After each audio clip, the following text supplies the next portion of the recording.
Loud. It's Okay, going. John, would you like to introduce Paul? We'll start with that. Hey, happy Wednesday, everybody. Me? Yes, you. Here's Paul. Really? Paul who? Quintavala. Quintavala. Well, I'm drawing a blank here. How do I know you? I'm in 7450. I've been in your restaurant. I've been at Gettysburg Convention for the multi-district a couple of years ago. I saw you in Atlanta where you found somebody's pin on the street. We were wondering how to get back to them. I see you at vets meetings, etc. Well, Does that help? absolutely. I'm sorry. I'm still coming back from Europe last night. I didn't see you there. I looked all over. I waved. During the flag ceremony, I waved. Okay. That was you. Is it? All right. You were at the convention? Oh, yeah. Of What'd course, you you couldn't think? see the stage with all those damn monitors. But Yeah. What'd you think? it was well executed and good. I got to meet so many people who mean something to me now. And it was unfortunate that they had anticipated far fewer people, and so they didn't have the facilities lined up. And I missed a couple of meetings that I thought were important, particularly the Toastmasters. Since we're going to be working with them, I want to know more about them. Yeah, that's not at all unusual where breakout sessions are oversubscribed. Mm-hmm. That's not the first time it's happened. Well, and it won't be the last. You No. going to the zone meeting up in Niagara? I said, will you be going to the zone meeting in Niagara? Who, me? Yes, John. Yes, I will. Okay, I'm just signing up for it myself. Jeffrey puts on a pretty good show. He's our director. What weekend is that, John? It's the zone conference. Yeah, what weekend is it? September 19th, I believe. That sounds about right. Is it being done joint with Canada? Yeah. Oh yeah, our zone is Canada and basically New England and half of New York and half of Pennsylvania. We're in the same zone, pal. Yeah, you are now. Will be, whatever. Yeah, Where are you located? you may as well go, Jerry. I'm riding my bike.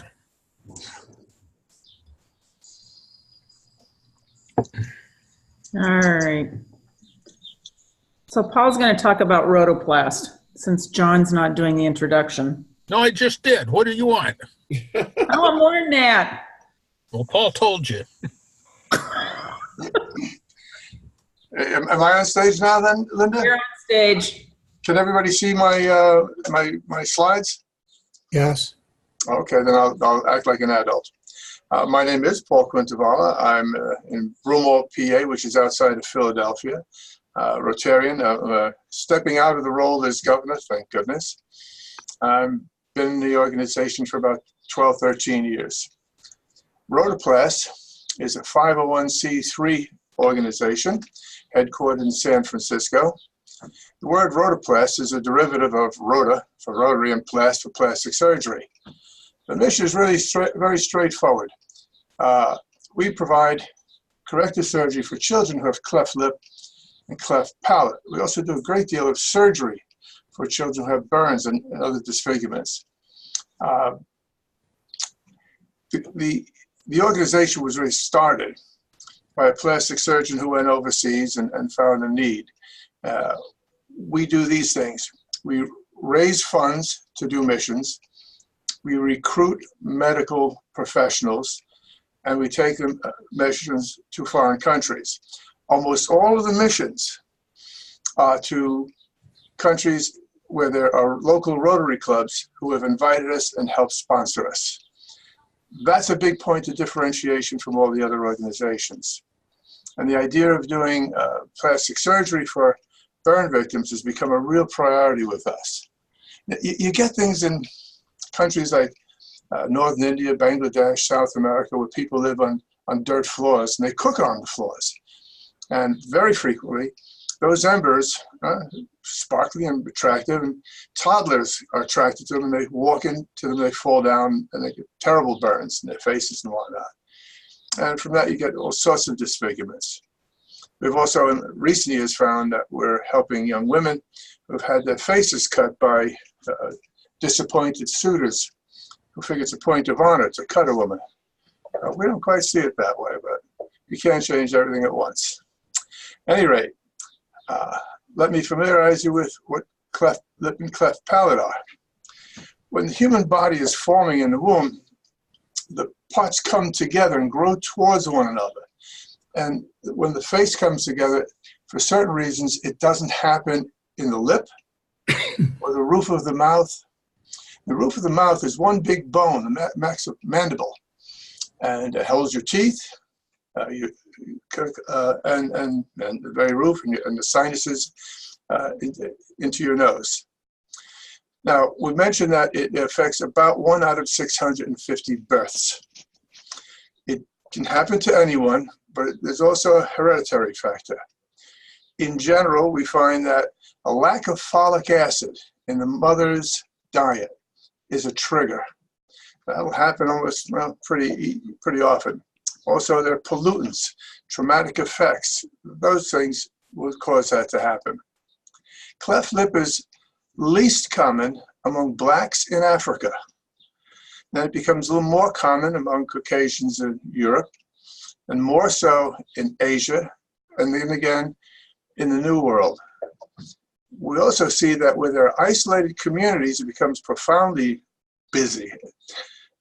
If there are island nations like the Philippines, if there are isolated groups in small tribes, such as in Central America and South America, the number 1 out of every 650 really grows quickly. In the United States, we never see this because in the first 6 months to a year, it's corrected. Doesn't matter who has insurance and wealth, it's just done. In those countries, it's not.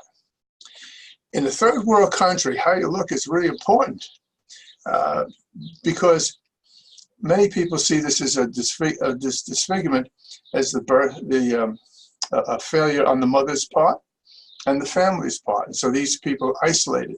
They're just pushed aside. Infanticide is a very common thing. In fact, we have a Rotarian in South Carolina who tells about Calcutta, where one of the Rotarians has set up a shelter where people can drop off their unwanted babies. And when we were talking, we asked, well, what do they do otherwise? Well, they either throw them in a fire or wrap them in newspaper and leave them in the gutter for the machines to pick them up. I mean, that's pretty horrible stuff. Now, we're never going to change that, but we're there to help where we can. Now, let's take a look at a cleft lip. You can see that sweet little girl. That's a piece of surgery that will take 25, 45 minutes for a surgeon to perform. And it will change her life entirely from one of rejection, social rejection, to normality. Now, this young lady in India, if you see her, she looks just fine. But if you look at her with her mouth open, you can see that the roof is open. Now, what happens with a child who has that is not comfortable. Child cannot ingest milk because it goes into the sinuses. It's very difficult. These children end up very weak and have malnutrition. We're able to provide a long nipple, and the child will learn to overcome gag reflex and can become nourished. In real third world countries, they don't have these things so often. Another problem with that hole in the roof of the mouth is that food particles will go into the sinuses. And from there, they can go into the canals to the ears. Infections form, deafness follows. Well, you get the picture. It's not a good thing. This is a child who has, his mandible is much more than just the roof of the mouth. You can see it's also cracked his jaw. Paul, I hate to interrupt. Is anybody else not getting the slides? I'm not seeing your slides. Oh. Is anybody else seeing them? I'm seeing them just fine. Okay, I don't know what's going on then. Yeah, Coming all the way to Ontario. perfectly. Yep, slides coming through fine. And I'm going to come back to this later on to show you some of the more modern and aggressive techniques that are being used to correct that. It would take me quite a while to describe how operations are performed, but I will tell you that we Rotarians travel along with the surgeons, etc., and we're encouraged to come into the operating room to watch an operation. And for me, a layman, without that kind of an education, to stand by a surgeon and have him or her explain to me what they're doing, like a student, that's just a piece of magnificence I take home. Now, let's look at this couple of people. I mentioned hereditary characteristics. Well, if grandma had a cleft lip or palate, well, as grandma, it wasn't so bad to look at, so marrying someone who's similar in that family isn't difficult. And you can see how this has been followed through. What I'm talking about today is a mission that we did a few years ago to Caracas, Venezuela. To Cumana, rather. We go through Caracas. I should have said that. We've been going there for years, but the conditions are so horrible now. They just can't, the Rotary clubs there just can't afford to help us get in, and they warn us of the dangers. And third world countries, when you're an Americano, there are dangers. We fly from wherever we are in the United States. We get together in Houston, Texas. We travel with a medical team of 10 Rotarians like myself, and we do things like we carry the boxes, we sterilize instruments, we keep medical records on computers, we wheel children around in wheelchairs, we maintain the facilities, etc. 20 other people, though, are medical people. There are specialized nurses who are pediatric nurses and OR nurses. We have plastic surgeons. Occasionally, we have dentists with us. And pediatric doctors, of course. We even take with us occasionally maxillofacial surgeons. These are dentists who specialize in entire reconstruction of a face. I mentioned before that the cleft lip could take 30 minutes, 45 minutes. A modest cleft palate could take an hour, hour and a quarter, a little bit more. A maxillofacial surgery and burns can run 6 to 8 hours. And that's 6 to 8 hours that those surgical teams are on their feet. Well, we get to Caracas. To get to Cumana is a 12-hour bus ride. That's no fun. And it's dangerous. So the government, although they don't like Americans, they like Rotoplas. And this is a plane that is provided for us by the Army of the government of Venezuela. They've been doing it for years. You can see we carry all our instruments in those boxes, everything from an autoclave to sterilized instruments to Fred. Everything we need. 46 boxes, and there's no kidding around. If you lose something in a third world country, you don't replace it easily. So that's us loading up the plane. Oh. And everything's first class because they don't have a tourist class. You sit sideways on plywood benches. When I took this picture, that's why you can see where I am. And there was a woman about my age group, late 60s, early 70s, sitting next to me. A member of the crew came back to talk to people, and he got to her. He says, "Are you comfortable?" And she took out her earplugs and says, "Yes, thank you." And he looked at her and said, "Is this your first jump?" Well, she about had a kitten on that one. They were pretty used to teasing with us. So it was a fun thing. When we get there, the local Rotarians always are on hand, whatever hour of the day or night. They greet us, they help us with luggage, they help us get set up.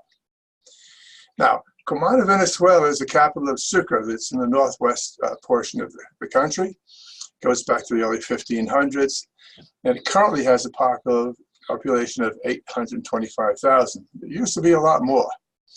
Now, these numbers are 3 years old, so they don't mean anything. Doctors are making about 50 a month, nurses about 30. At that time, inflation was about 125%. It's now closer to 2 or 3 million% per year. We keep in touch with our Rotarian friends in Cumana, and the stories are awful.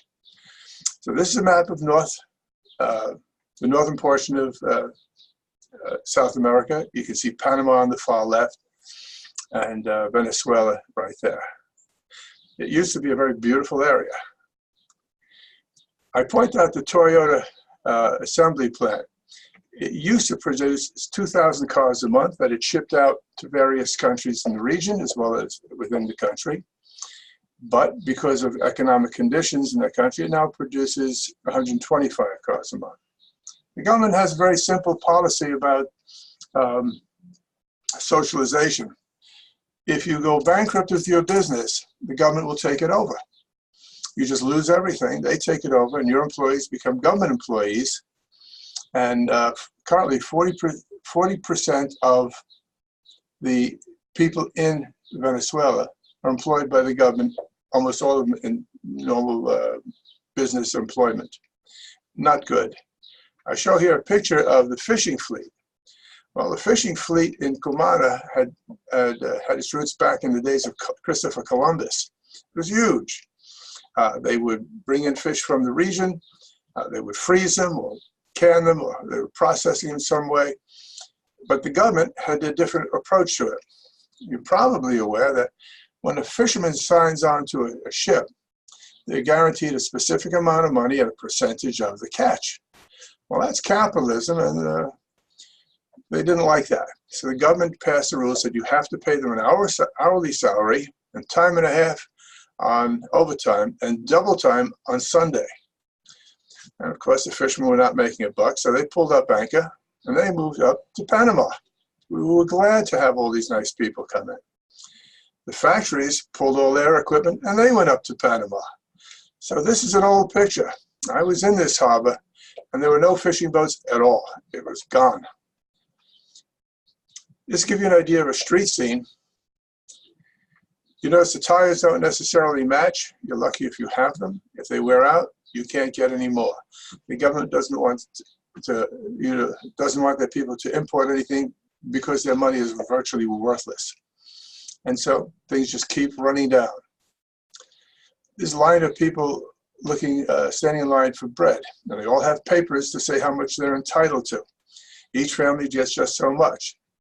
And if somebody in the family dies, you don't report it, because that means you'll get that much less food. The picture in the upper left-hand corner, the term there says bread and pastries, but there are none because there's no sugar anymore, because the sugar industry has gone to hell. It's basically gone. You cannot get a regular Coca-Cola. You can only get Coca-Cola with aspartame because the government will not allow you to import sugar to make Coca-Cola, which is made. Coca-Cola franchise people are not giving up their factory. They're hoping for a change of government. These are people who are standing online. We had to go out to buy diapers for the smallest children, the infants who were in our care. And we had to wait on that line. We got inside, and they had diapers, but we had to show papers that entitled us to buy diapers. These are nice people. They're well-intentioned. They have good lives when they can, but they suffer. He has toilet paper. He's one of the fellows who worked with us. We brought our own toilet paper, and we kept it locked up in a file cabinet next to the desk I was working at. And people would come for toilet paper. I would ask them, how many squares is it? And I would dole out the toilet paper to patients and their families. The nurses, and God, I love nurses, they all brought tissues. By the way, the government blamed us, the United States, for the shortage of toilet paper. They said they were doing it to embarrass them. Now, this is a 7-story hospital that we worked in. It's government-owned. It used to be a very good hospital. Now it's pretty tragic.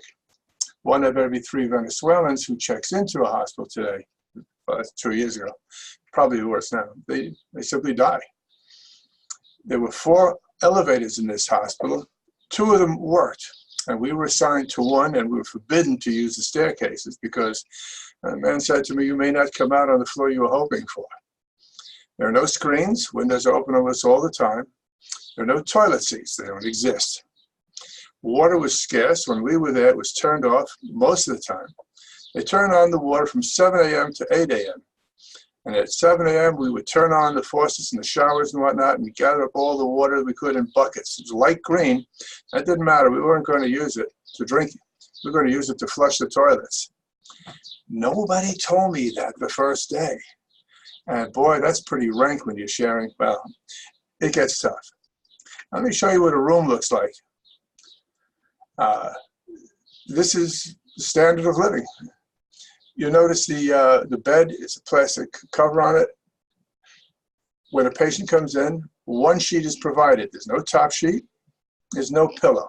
If you want that sort of thing, you have to bring it in on your own. It's Spartan, to say the least. Today, I can't imagine. Now, Children's Hospital of Philadelphia is one of the groups we work with closely, and they provided the anesthesiologists, dentists, speech therapists, etc.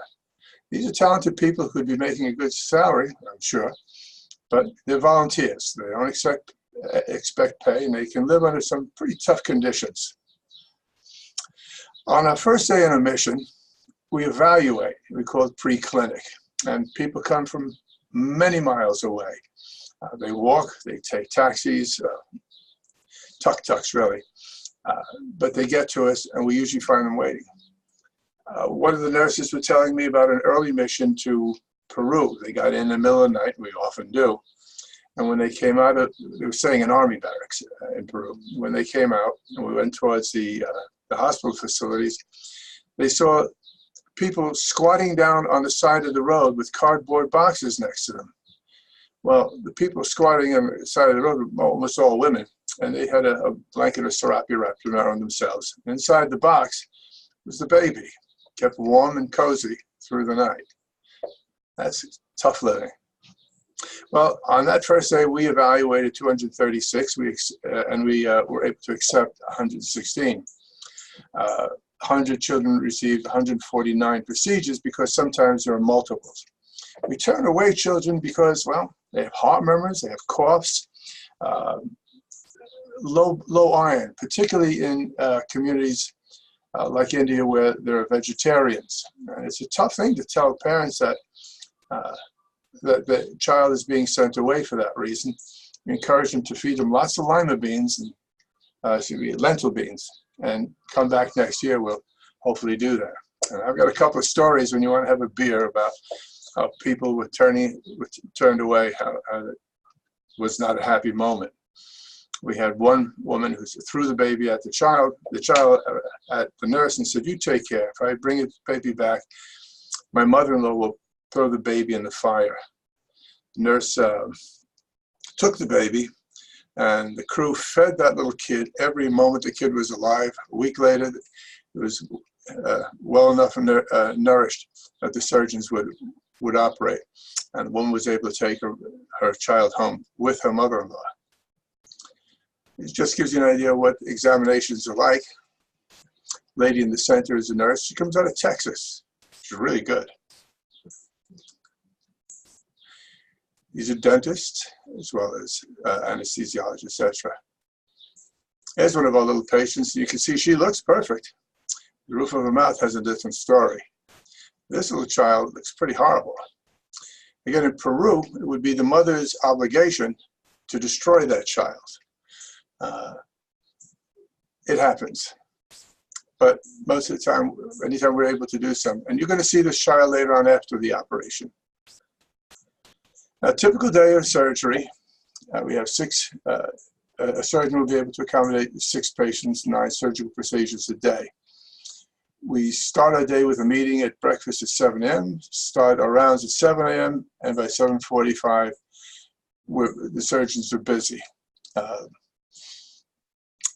We get back usually about 7 o'clock, and it's been a long day. So we get together, we have a couple of drinks, we talk, we get a bite to eat, and it's really nice accommodating those people. I thought that was a nice photograph to show you a small child with all that gigamoran tied to him. You couldn't get better medical attention if you were in a major American city. You've probably seen this sort of thing, that surgeons have binoculars so they can look at very small procedures comfortably. Let me see if this will move. Nope. This is my favorite. It's called Dingman Retractor, which I had when my kids were small. It holds the mouth open and pulls the lips wide so the surgeon can get inside. My first job with Rotoplast was cleaning instruments and sterilizing them. And I had to take that son of a gun apart, sterilize it, and put it back together again. No fun. Now, remember I was showing you a picture of a child who had a cleft in the jaw? It was open space. Well, this is trying to remember the doctor's name. He's from CHOP in Philadelphia, Children's Hospital. And right now what he's doing is he's chiseling open the pelvis of a child. In a few minutes, he will use what looks like a dental instrument to scoop out little balls of marrow. And after he closes his child up, he'll flip him onto his side and open up the flesh covering that open space in his jaw, and he will pack in that bone marrow. Well, that bone marrow is nice and rich with stem cells. Stem cells are like little Rotarians. They want to get along wherever the hell they are. And it won't take a long time before the bone cells in the area will be sending out information to the stem cells. The stem cells will realize that they are now among bone cell, jaw bone cells. They will reproduce and grow in the jaw, closing that pellet. If everything goes really terrific, and it's not common, some of those cells will say, you know, we should be teeth-making cells, and they'll make teeth. Tell me about miracles. So we thought you should see some of the before and after photographs, give you an idea what can be done. Remember that child? Big difference. But it's not over for him. Look at his nose in the after. That's going to require work. His jaw is probably askew somehow, and that's going to require a good deal of work. But he's small, he's young, and if the government did their changes, we'll be back. Here's a little sweetheart. And again, we often overlook the nose when we see the mouth, but those things all have a role to play. We had one child with a collapsed nose, and the surgeon was able to correct it by removing the inner lining of the nose and flipping it around and reattaching it. Now that's quite a procedure. Now she looks better here. This young lady, again, has a cleft in the top part of her jaw. But her nose is corrected, her lip is corrected, and she will be socially an acceptable person in her community. And that's a good start. He's a happy little guy. Looks looks a little startled. Again, the nose, the upper lip. I want you to consider for a moment what happens when the baby comes home and the relatives stop in to see him. That's going to be quite a moment. He's a handsome devil, isn't he? He's our poster child. We use his photograph very often. He's got a winning smile. As does she. She's a beauty queen. And that's a simple one by comparison to most. Again, you can see the nose is not perfect. I don't know, I can't say what will happen there.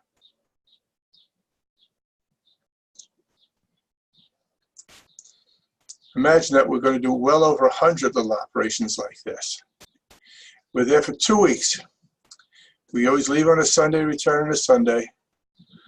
We work for 5 days, and we have 1 day off, and then we work the rest of the time, and we have a closing clinic at the end, and we go home. Go home is one of the nicer parts. If you don't think we're tired, look at these two guys. That's an anesthesiologist on the left, and this fellow on the right is a Rotarian who sells insurance for a living, and he is shot.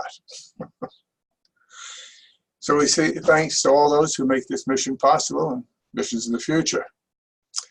Right now, we're planning on a mission to Egypt in March of next year. And one of my reasons for being in front of you is to say we request funding. It costs about $1,200 per child. And if you can sponsor a couple of children, well, I'll send you pictures. You'll see what your contribution does. Do you have any questions of me?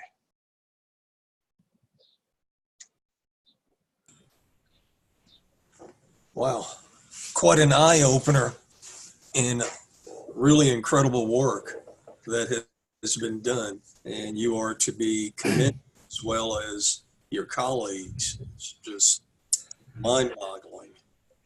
Working with these people has absolutely been the honor of my life. I don't have the words to express my admiration and appreciation for being with them. I carry the boxes. I push stuff around. I try to get some money together. But these people, again, they give up 2 weeks And the travel is rough. The accommodations stink off half the time. We've got some funny stories about that. But So you're planning to go to Egypt, and Egypt is not exactly one of those places that embraces Americans. How do you, how do you function? How do you deal with that? you're right. We have problems with government officials frequently, who give us a hard time at the airport and this and that. And not to go into vignettes, but local Rotarians are our salvation. If they're able to get an airplane out of the Venezuelan government, I was stuck. I couldn't get into the airport in New Delhi for a little nonsensical reason. And it was the Rotarians who came to my aid, banging on doors, shaking their fingers at people. They got me on my plane in time. But you're right. In a lot of places, we have to travel with security. We went sightseeing in the city recently, and there are 2 motorcycle cops with us. Our bus goes from the hospital to the hotel and back, always uses a different route. And we've usually got an armed guard driving in front of or behind us. You're right, it gets a little iffy. Paul, when some of the pictures you showed us of children that need additional work, how long will it be before they are able to get that additional surgeries or additional work? If all goes well, 1 year. We have people from burns and this sort of thing who have had multiple operations over 4 and 5 years. We're 3 years out not getting back to these kids in Venezuela. And the longer you're away from that next surgery, the less effective it is. It's a good question. Thank you. Hey, Paul, what are the post-operative complication rates and infection rates in these made, sort of homemade operating rooms that you guys are using? That too is an excellent question. It comes up only rarely, but it's important. The local Rotarians lease operating rooms. We send someone from the United States there maybe a year in advance to inspect them. And if there are complications afterwards, we have a deal with the hospital that we will pay to take care of those children. Sometimes we get things happen. I remember in China, there was a little girl who turned out had a cancerous growth on her head that nobody had noticed. Our doctors were not able to perform surgery on it because they didn't have the correct equipment. So we made a deal with the hotel at the hospital. The hospital dropped its costs by 1/3.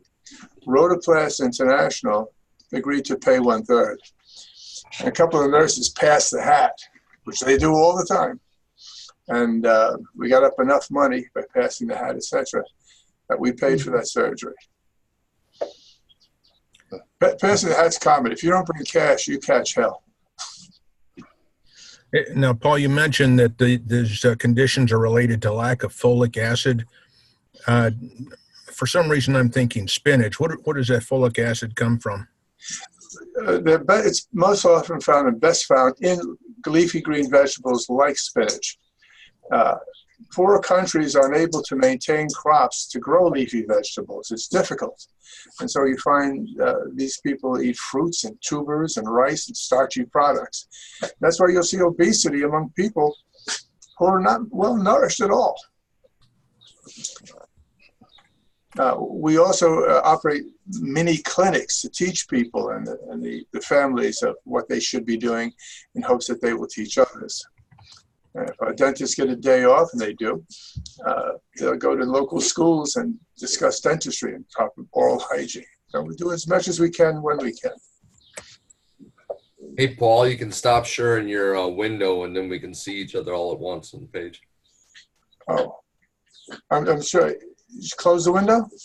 No, just where you hit the share, there's a stop sharing.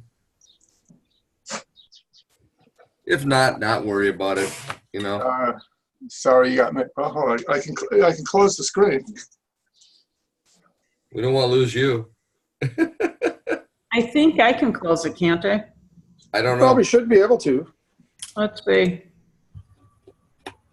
While that's going on, I don't know if you know about it or not, but I go to, well, let me back up a second. I go very often into Guatemala and work with the indigenous people there in a number of different medical missions there. Oh, And actually, I'm sponsoring a little girl in school right now. She's in high school, but when she was 4 years old, she was our very first cleft lip patient that we had 10 years ago. Real sweetheart of a gal.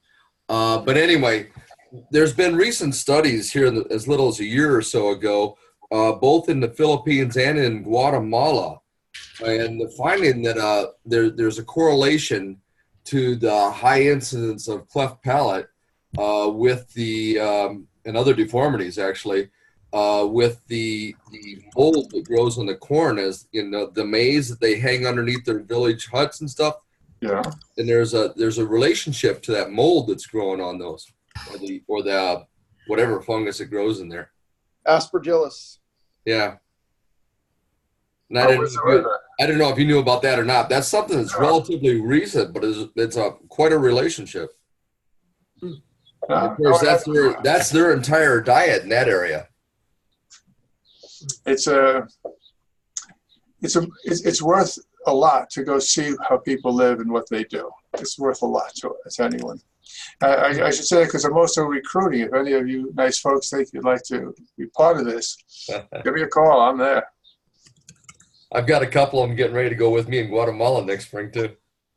I've been to Guatemala once, and we go there almost every year. It was a fun mission. We have a few kids we send down to the surgeries every year. Okay, good for You you. may have worked on this little girl. I don't know. There's a lot of people who run missions, and particularly to Guatemala, because the incidence is extremely high. As I said, I was there once, and it was interesting. Yeah, it's some of the poorest of the poor people. And the hygiene sucks. Because at the hospital we were working at, I went in the kitchen and saw how poorly the sanitation was being performed. So for, I think it was 8 days, I would eat nothing but saltines, bananas, and bottled water. But I was one of the only people who didn't get dysentery. They're just not good at that. Linda, is there anything else I should be saying or doing? I don't know. Did you leave anything out? Just some funny stories. I like stories. It was a good job, though. Thank you. I didn't know what all you guys did. Anybody else have any questions? Harold's mouthing something. Harold's muted. Nope. Muted. No. I was Probably talking, talking to his supervisor. I had to share something with my daughter. Thank you. Sorry. It's all good.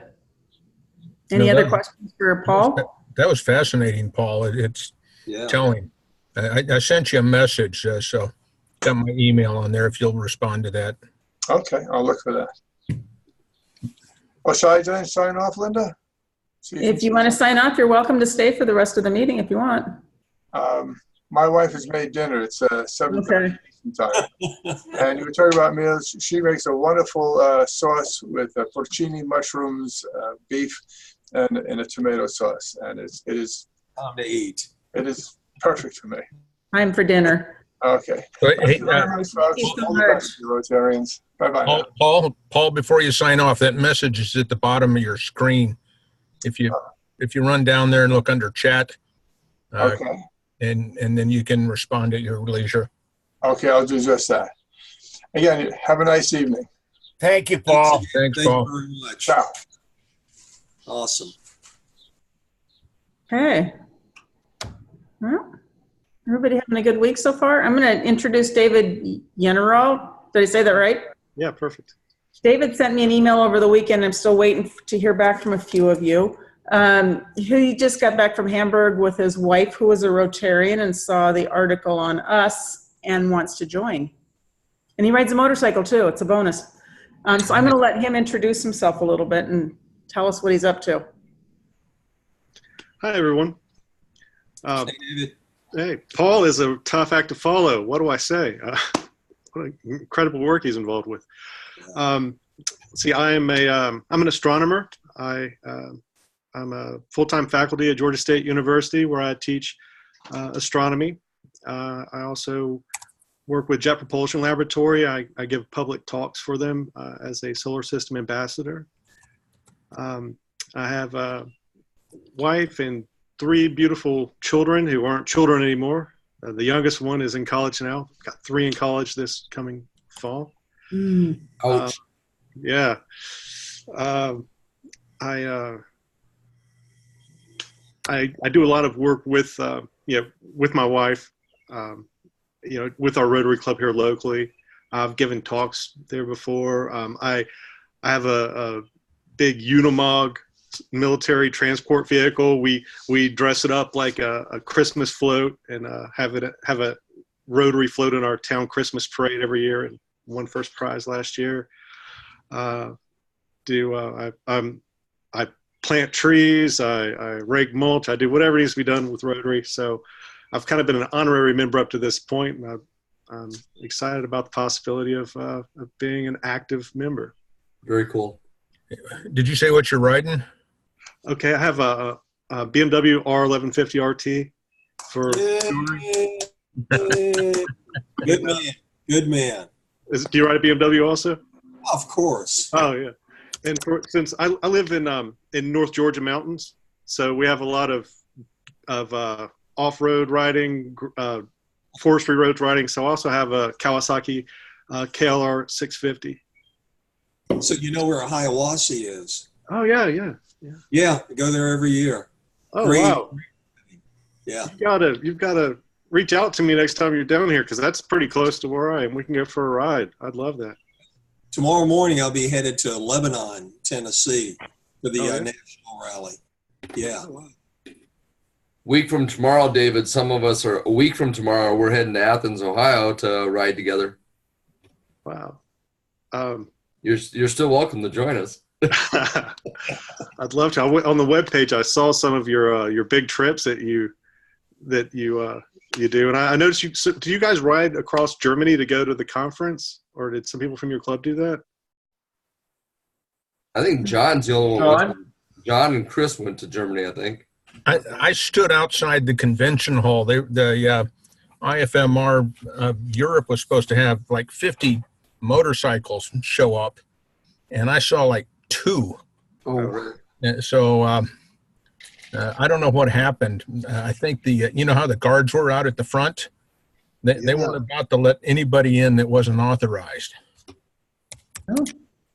Yeah, I tried to go to the Friendship Pavilion, and they weren't having it. I was just accompanying my wife. I wasn't a registered participant. Oh, So. If you don't have a badge, you don't get in. No, not at all. But it was a great trip. Nice. You're Thank in you. some beautiful country there in northern Georgia. This is Tom from Marco Island and Breckenridge, Colorado. I just rode through northern Georgia, North Carolina, West Virginia, Ohio. Yeah, you're in beautiful country too. Every year I take a camping trip with some of my buddies out at Green Mountain Reservoir, which is I think halfway to Breckenridge. No right where it is. Dylan, yeah, it's beautiful up there. We take motorbikes, we camp at the reservoir, and then we go up on the goat trails in the mountains until we see snow in May. So it's Well, you're probably going to be seeing snow there in August. yeah. Yeah, it's beautiful out there. That's still a 4-letter word, guys. So who else going to Ohio now? Sister in Vale, so I give up. Snow's half the season.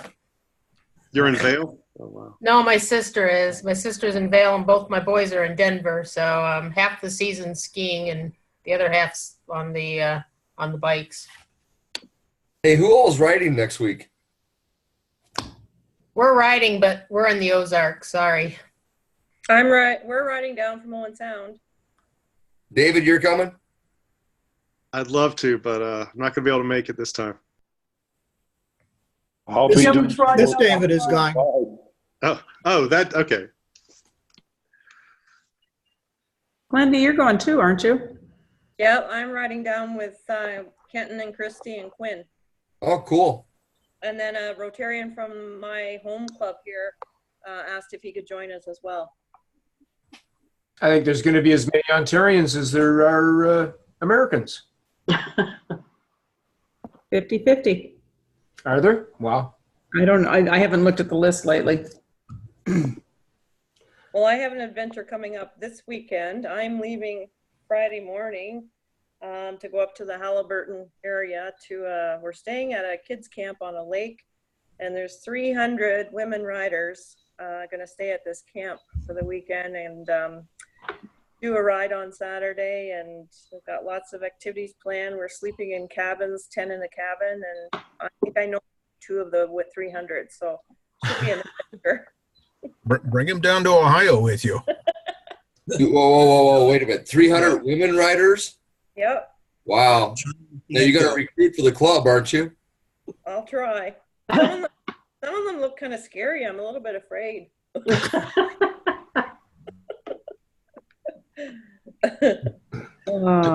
bikers. What's to be afraid of? Well, if I A don't week and a half ago, I took the veteran Freedom Riders, Canadian veteran Freedom Riders, on a ride through Algonquin Park, and we missed snow by 24 hours.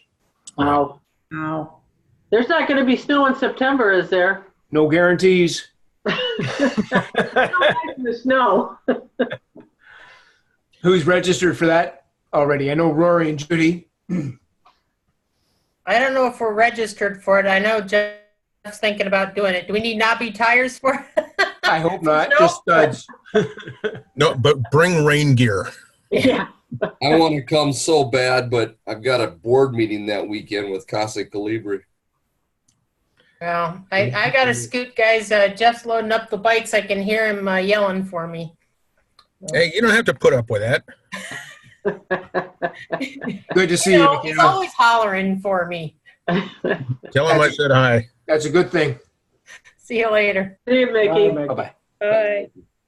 Speaking of fundraising for next week, in my district, I got 3 clubs to donate. One sent me $1,000 check. One sent me $500, and then today I got a $250 check from a club that never does anything. I was proud of that. I hope you all are getting something out of your districts. Did you get anything from District 50-50? What was that? Did you get anything from District 50-50?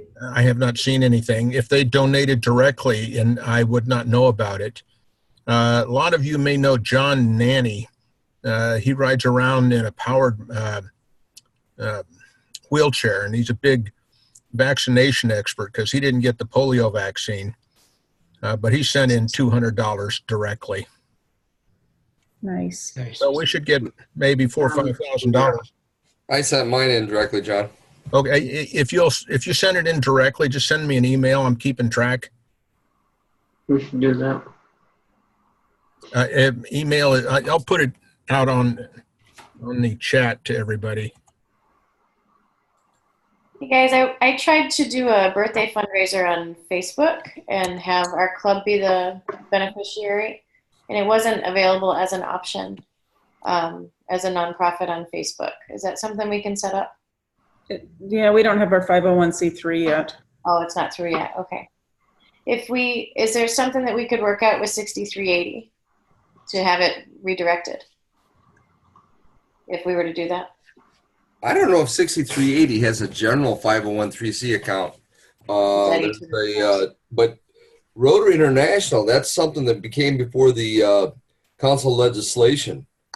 And that's something that I think is going to happen overall for all of us here in the next year.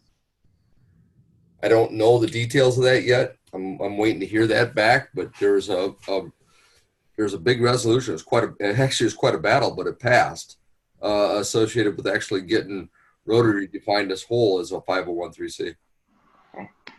Of course, they haven't done that before. There's politics involved in everything. I know. I've run into that same problem trying to set up Facebook. You know, it's just doesn't work well. I will say though, everybody that's on Facebook to share the Ohio ride for next week. Want that and share that on your feed as well. It's on the IFMR website, and I think it's also on the club website, or not It's on website. the club website. Facebook. Yeah, everything I do goes on both websites and then both Facebook pages. There's redundancy, but every time I do something, it goes both places. It's going to be a surprise how many people show up. David, you're not going to let your business get ahead of motorcycle rating, are you? We need an astronomer. So right now I'm working on a dissertation too. I'm getting a doctorate in education. So I haven't been doing much writing lately. I should be finished by the end of next summer, and then I'm gonna have nothing to do. So I'll be writing a lot at that point. Hear that, Brian? He's going to have nothing to do, Brian. Yeah. Comparatively. Brian's our incoming president. He's a resident in working on becoming a doctor. Oh yeah. I'm taking notes. On who's got nothing to do. You're in year 3, aren't you? What year are you in, Brian? No, I'm year 4. I'm actually taking my first set of boards tomorrow. Oh, Wow, good luck to you. Good luck. Oh, yeah. Good luck. just remember folic acid.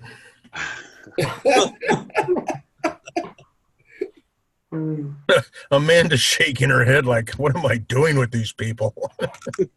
No, it's just you, John. Well, that I understand. You're a breath of fresh air. I've been in a government conference all weekend. Or all week. What day is it? I don't even know what day it is. All week. Tom, are you okay?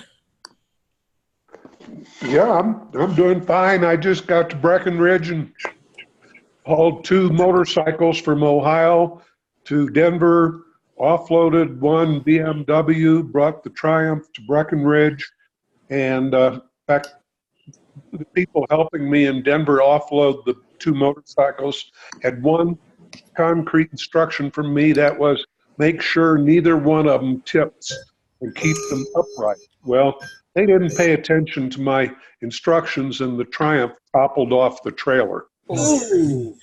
Ooh. But it's amazing. I had parked right next to a curb, and when it toppled off, the right handlebar went into the soft ball of rain, and it broke the tip of the brake handle, did not scratch the motorcycle at all, and did no damage to it other than that. I could not believe it. Wow. It's intolerable. Motorcycle abuse is intolerable. Just another one of those great experiences.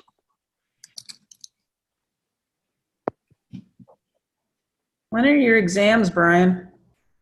So my first one is tomorrow, and it's 12 hours. Ew. And then I have another one on July 15th and 16th. And then I have another one that is not scheduled yet. So, but that's I'll why be thinking about you. I have this board meeting and go to bed because I got to wake up at 4. Wow. Yeah, When you pass these, are you officially a doctor? Yeah, as soon as I graduate. Good. Yep, December. So. I'd kind of like to give everybody a big update. I do have all of the charter member packets and the associate member packets, and now that I'm resituated here, I'm hoping to find time to fill out the appropriate names and dates, and then get them back to Jerry for a district governor's signature, and then out to all the members. Cool. Just so you know, I didn't die or forget them. No, we know you're not dead. You're still here. Yeah, I've got a couple of updates for everybody. Last month, we submitted for 2 projects to get funding from the district grants, and they were supposed to finish that out at the end of May. Turns out their meeting is on July 2nd. We're supposed to hear within 24 hours after that. So we haven't heard anything yet. No news. But they're hoping to fund everything. So we'll see what happens. And then the second thing, those of you that are in IFMR, I've got a vote going on associated with the new logo. And we've got about 71 or 72 people vote so far. And the current count is 68 for, 3 against. So it's going to happen. Hey, how long are you going to wait on that, Jerry? I'm going to give it another week. And then I've got to go with Rotary International, and I want to go with a pin provider to find out whether or not I can order things in multiple colors or not. I mean, there are some nice suggestions about changing, liking the logo as a whole, but changing the color. And so I'm going to see if there's some possibilities with a couple different choices. Jerry, I think you can do that. On what I had just done, I put our new logo on the back of the jacket, and the jacket was blue in color, so it was hard to use the blue and gold. So they used a kind of a bright gold and a silver, and it came out absolutely gorgeous, different colors.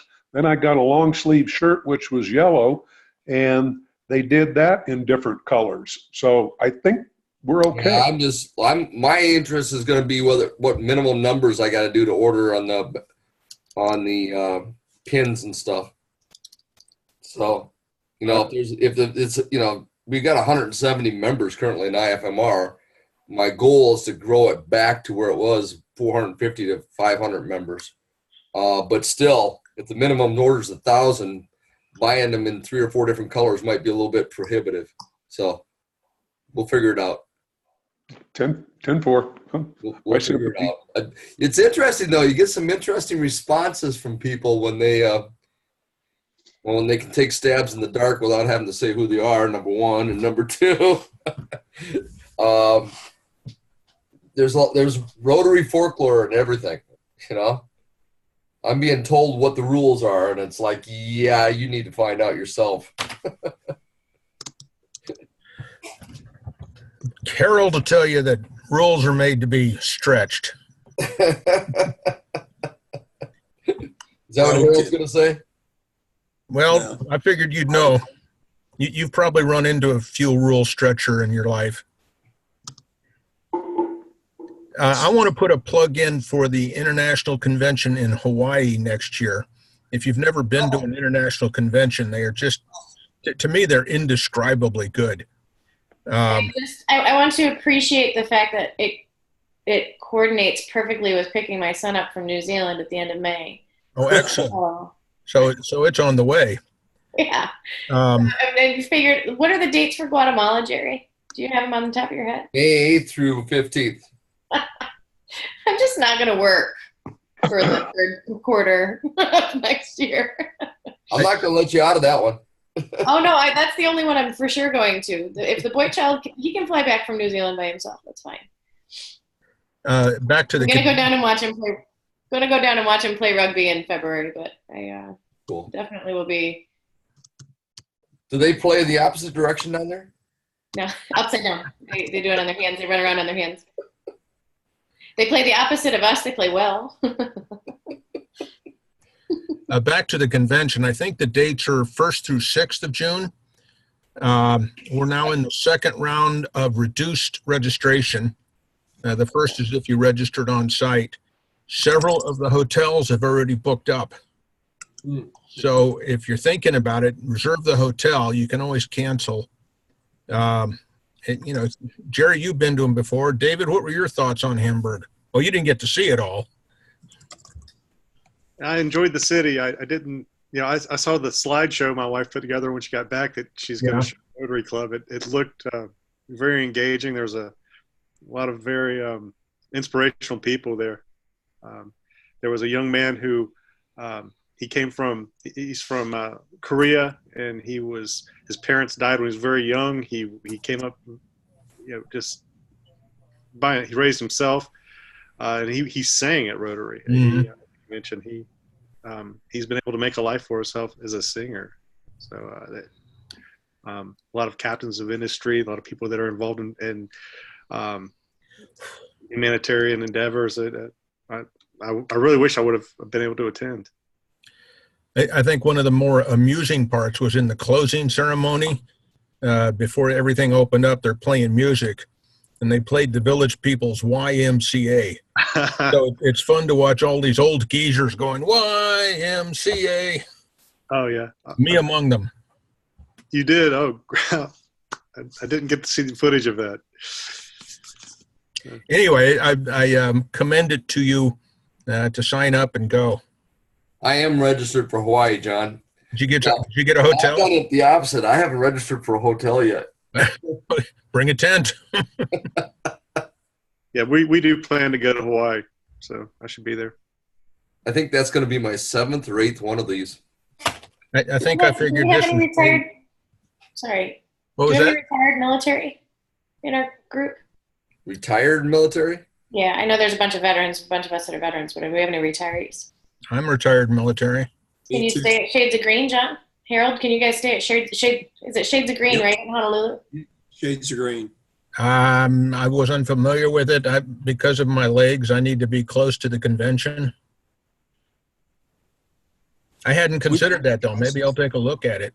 It might be worth looking at, make it a better deal. Do you know how far it is from the convention center? I don't know, I'm sorry. No. Shades of Green. I'll have to look Yeah, that and I up. actually, one of my good girlfriends out in Colorado just became battalion commander of a reserve unit in Honolulu.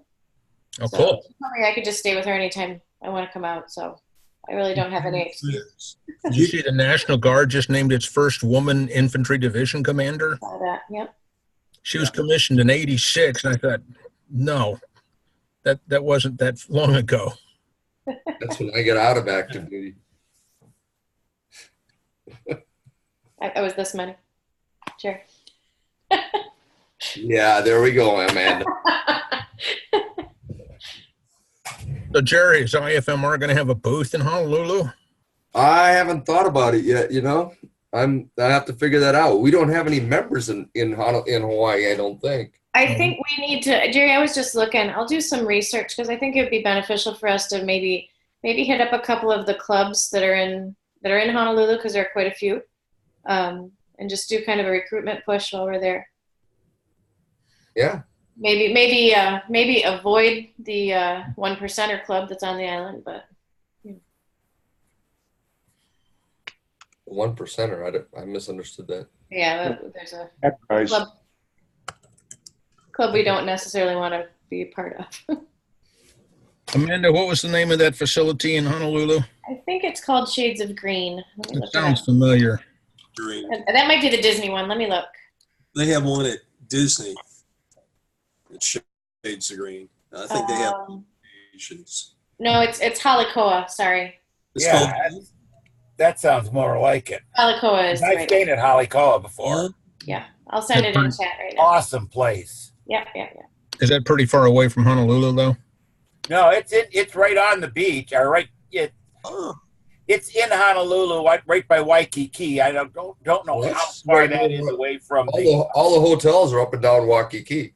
Yeah. Well, see, and so it's got to be close.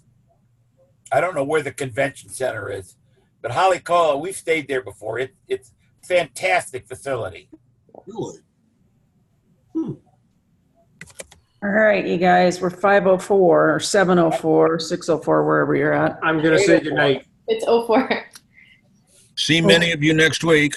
Good night, all. We have a board meeting, you Board guys. meeting. Good night. You board people. Yeah. Thanks for joining us, David. Thanks for having me. It was Nice to fun. meet you. Nice to meet you too. We'll see you next week. Look Great forward to having you presentation next on- week.